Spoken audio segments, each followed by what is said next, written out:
I couldn't believe my luck happening upon the mighty Viking Stadium one night with nobody around. The incredible design like a Viking ship is one to behold. It is an extreme source of pride in the Twin Cities, as are our Vikings. What draws your attention when you stand next to a large building like the US Bank Stadium? Is it the enormous size or something more detailed? Interestingly, for me, the glistening geometry of the US Bank Stadium's glass structure struck me. As a photographer, this structure wasn't just a mere subject for my photograph, it was like a character, a hero of sorts. All around me shone the glass panels, which continually created interesting patterns and angles to explore. I walked aimlessly with my camera looking for the best angle. It's easy to be overwhelmed by the intricacies of a stadium like this. The distinctive glass edges that form its iconic shape brought to mind a Viking ship cutting through waves.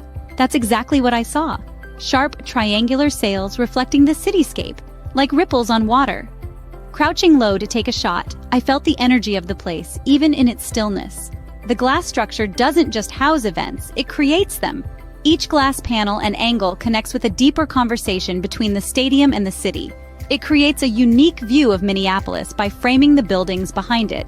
Ultimately, the pointed edges of the glass sparkle, inviting you to continue looking and discover more. Capturing this scene went beyond just getting a picture of an architecture. It was about capturing the character of US Bank Stadium, tall and fierce like a Viking ship, showing Minnesota's courage. As I walked away, I wondered how many people walked by without noticing the stunning balance of glass, steel, and sky. One can see it as a mere outdoor stadium, but through my camera, the scene transcended into something greater.